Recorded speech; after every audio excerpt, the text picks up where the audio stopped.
Okay, so this was the base that I originally wanted to make before we were so rudely interrupted.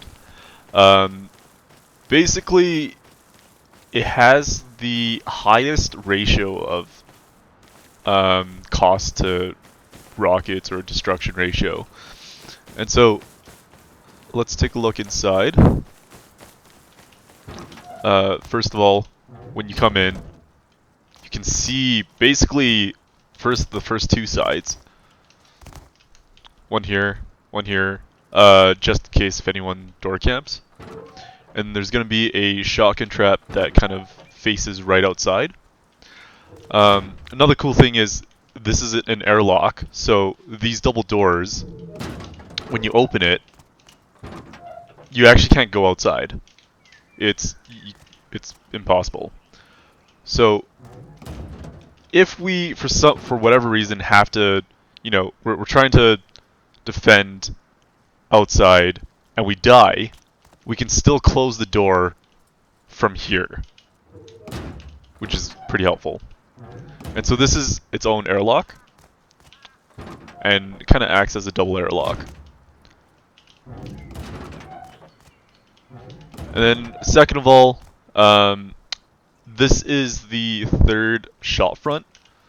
So if we open all of these up, we'll be able to see right outside the door and all around the front of the door.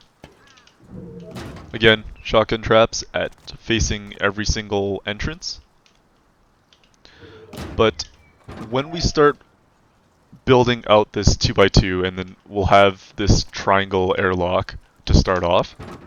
That way we can kind of like look outside, shoot, kind of like the typical airlock. And then we enter the one room.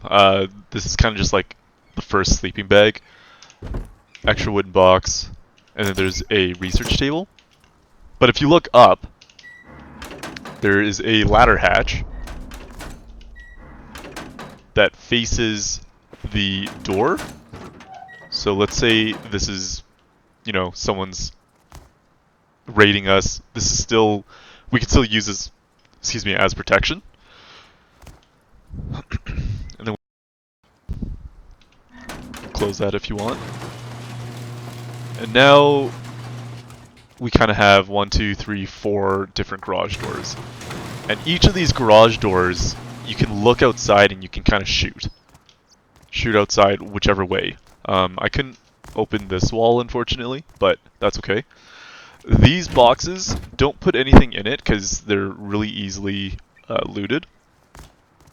But what these do is they give you a stand to kind of shoot downwards. So it gives you an extra boost to look down.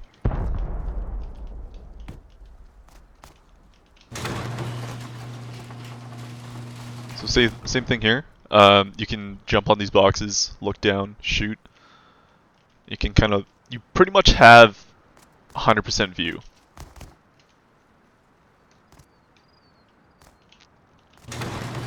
Same thing here.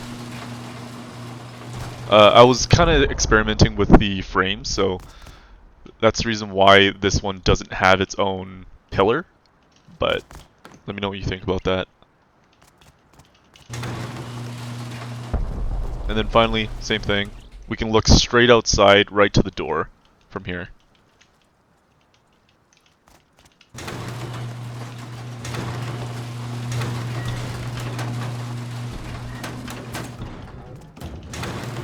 And then this is the secondary loot room.